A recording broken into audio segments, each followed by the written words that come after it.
आप बताओ भैया जी, हमारा शरीर कितनी चीजों से मिलकर बना है? कौन कौन?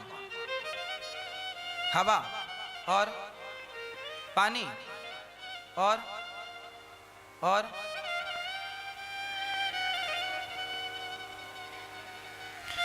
हमारा शरीर 5 चीजों से मिलकर बना है। पृथ्वी, जल, वायु, अग्नि, आकाश। ये 5 चीजें। हमारा शरीर 5, इन्हें तत्व कहते हैं। हमारा शरीर 5 तत्वों से मिलकर बना है और एक दिन हमारा यह शरीर 5 तत्वों में मिल जाता है। घड़ा किससे बना? मिट्टी से। और घड़ा जब टूटा तो किस में मिला? मिट्टी में।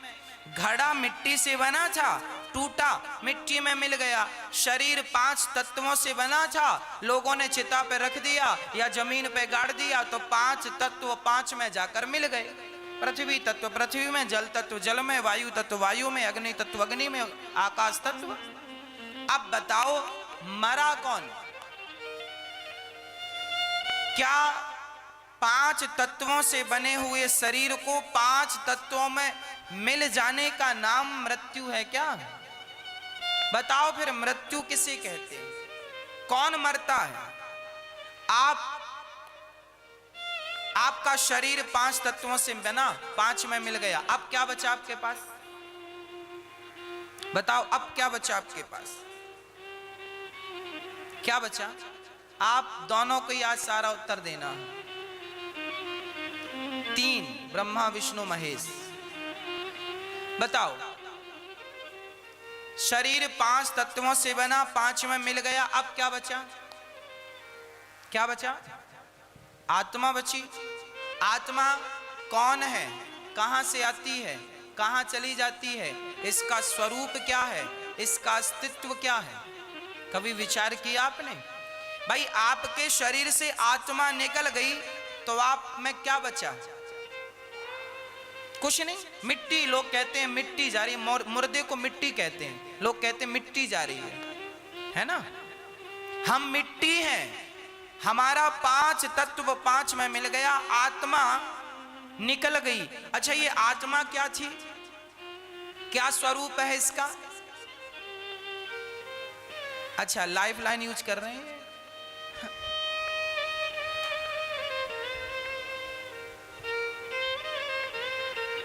फोन लगा के बताओ भाई क्या उत्तर हो सकता है?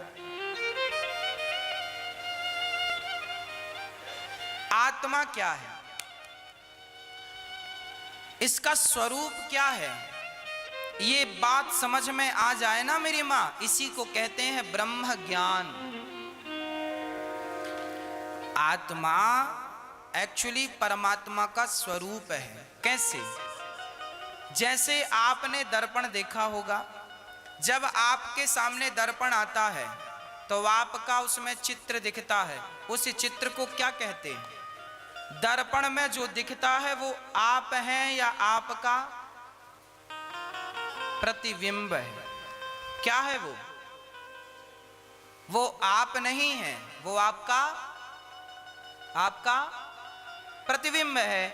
जैसे दर्पण में हमारा ही प्रतिबिंब दिखता है। अच्छा, आपके सामने 1,00,000 दर्पण हो तो आपके प्रतिबिंब कितने होंगे? 1,00,000 होंगे? हाँ या ना? होंगे, कंफर्म है? तो क्या आप 1,00,000 हैं? आप एक हैं, पर आपके प्रतिबिंब 1,00,000, 2,00,000, 10,00,000, 50,00,000 और 1 करोड़ भी हो सकते हैं। हाँ या ना?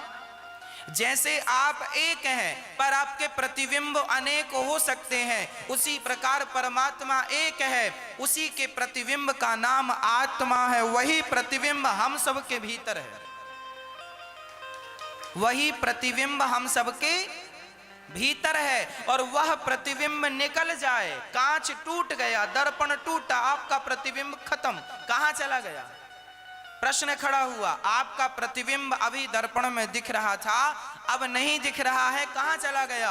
बोले प्रतिबिंब जो है वो बिंब में जाकर मिल गया। आप है बिंब और जो दिख रहा था वो है प्रतिबिंब। हाँ या ना? हाँ ना। बस जैसे प्रतिबिंब जाकर बिंब में मिल गया, उसी प्रकार आत्मा जाकर परमात्मा से मिल जाती है।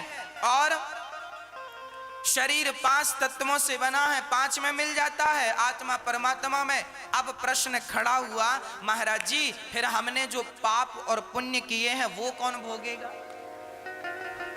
बताओ, आपने जो पाप और पुण्य किए हैं वो कौन भोगेगा? कौन भोगता है? हाँ, शरीर भोगता है या फिर आत्मा भोगती है या फिर और भी कोई है? कौन भोगता है आपके द्वारा किए हुए पाप और पुण्य? बोलो। कभी विचार नहीं किया ना इन सब्जेक्टों में? आज कर लो। हमारे किए हुए पाप और पुण्य ना तो शरीर कैसे भोगेगा? शरीर तो आपके सामने ही जल जाता है। शरीर तो हम सबके सामने जलता है कि नहीं? सबका, आपका भी मेरा भी। जमीन में गाड़ दोगे या जला दोगे।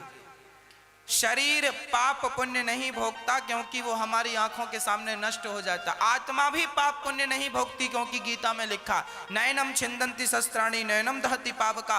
आत्मा परमात्मा एक है, इसलिए ईश्वर अंश जीव अविनाशी, इसलिए आत्मा भी भोगने वाली नहीं है, शरीर भी भोगने वाला नहीं। फिर कौन भोगता? हमारे पास कितने शरीर हैं बताओ? आपके कितने शरीर हैं? एक इसलिए आप कह रहे हैं क्योंकि आपको ज्ञान एक का है, जबकि हम सबके पास 3 शरीर होते हैं। मैं आपको प्रैक्टिकल करके अब भी बताऊंगा। 3 शरीर होते हैं हम सबके पास। पहला शरीर है ये, इसका नाम है स्थूल शरीर। क्या नाम है इसका? स्थूल। एक शरीर और है जिसे कहते हैं कारण शरीर। ये कारण शरीर क्या है? जिस कारण से हमें मनुष्य का तन मिला, वो कारण। जैसे भरत जी का मन मृग में लगा तो अगला जन्म उनका मृग का हुआ। भारत जैसे ज्ञानी को क्या बनना पड़ा था? मृग। तो जिसके कारण उनको मृग बनना पड़ा, मोह के कारण, उनका नाम कारण शरीर। हम सभी का कारण शरीर होता है जिसके कारण हम अनेक योनियों में जाते हैं। अब तीसरा शरीर, कारण शरीर को तो छोड़ ही दो, रहने दो, वो अपना काम करता रहेगा। कारण शरीर नष्ट हो जाता है कब? जब आप भगवान के चरणों में समर्पण कर देते हैं, तब जन्म और मृत्यु का कारण नष्ट हो जाता है, मोक्ष हो जाता है, तो कारण शरीर चला गया। अब एक शरीर और है जो आपके साथ ही रहता है, उस शरीर का नाम है सूक्ष्म शरीर। आप जब सपना देखते हैं तब आप अपने कमरे में सोते हैं खिड़की दरवाजा बंद करके, पर आप सपना देखते हैं, स्वप्न में हरिद्वार चले गए, स्वप्न में मुंबई चले गए, सपने में वृंदावन आ गए, सपने में हरिद्वार काशी जी चले गए। तो आपका शरीर तो कमरे में सो रहा है, लेटा हुआ है, पड़ा हुआ है, पर आप फिर भी हरिद्वार में गंगा नहा रहे हैं। तो कौन सा शरीर है वो? एक शरीर बिस्तर पे सोया है, एक शरीर सपना देख रहा है। आपने कभी सपना देखा? तो आपका एक शरीर तो कमरे में था और एक सपना देख रहा था। अच्छा, सपना जब आप देख रहे थे तब आपके हाथ पांव थे कि नहीं? आंख नाक कान पेट पीठ ज्यों का त्यों था कि नहीं? था। इसका मतलब ये हुआ कि एक शरीर वो है जो कमरे में था, एक शरीर वो है जो स्वप्न देख रहा था। टोटल कितने शरीर हो गए? हाँ मैया जी, कितने शरीर हो गए हमारे? 3 शरीर में कारण शरीर को निकाल दो थोड़ी देर के लिए। सूक्ष्म शरीर और स्थूल शरीर 2 शरीर हैं। एक शरीर बिस्तर पर सोया था, एक स्वप्न देख रहा था। स्वप्न देख रहा था, उस शरीर का नाम क्या है? क्या नाम है उसका? क्या नाम है उसका? सूक्ष्म शरीर। आपने कभी सपना देखा? तो आप घर पे बिस्तर में भी सोए थे, सपने में भी, तो आपके 2 हो गए कि नहीं? प्रैक्टिकल करके बोल रहा हूं, कभी विचार करना। 2 शरीर है ना आपके। तो जो बिस्तर में सोया था, मतलब ये शरीर, ये तो चिता पे जल जाता है मेरी माँ, पर जो स्वप्न वाला शरीर होता है, स्वप्न का दृष्टा होता है, वो शरीर कभी नहीं जलता। आत्मा निकलती है और उस शरीर में जाकर प्रवेश कर जाती है और वही शरीर जाकर स्वर्ग और नरक की दुख पीड़ाओं को भोगता है, वही नरक का गामी बनता है। वही नरक, कहते हैं ना, अच्छा करोगे स्वर्ग जाओगे, बुरा करोगे नरक जाओगे। वही तुम्हारा सूक्ष्म शरीर तुम्हें स्वर्ग और नरक पहुंचाता है और वहां तुम्हारे किए की सजा तुम्हें मिलती है। अब आप कहेंगे महाराज जी, हमने पाप पुण्य किया, वो देखा किसने? वही सूक्ष्म शरीर तुम्हारा दृष्टा होता है। जब हम मरते हैं तो यहां से हम जाते हैं सीधा भगवान के पास। भगवान हमें बड़ा सम्मान देते हैं, बैठो, कैसी रही यात्रा? आप कहेंगे प्रभु अच्छी रही यात्रा। भगवान बोले चलो दिखाओ। वहां भगवान क्या है, एक बड़ी टीवी लगी है, उसमें भगवान सब देखते हैं, आपके जन्म से लेके मृत्यु तक क्या क्या आपने किया, सब रिकॉर्ड रहता है भगवान के पास।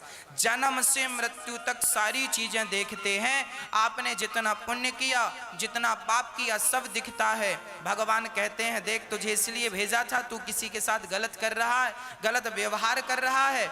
यमराज से कहा बताओ इनका कितना पुण्य और कितना पाप निकला। यमराज जी ने कहा इनके 100 ग्राम पुण्य है और 5 किलो पाप है। पाप कितने निकले? 5 किलो।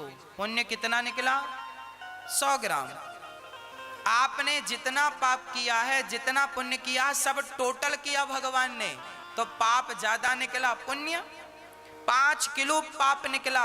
भगवान ने कहा 5 किलो पाप भोगो। कैसे भोगना है? 84 लाख योनियां, यही तुम्हारे पाप का दंड है।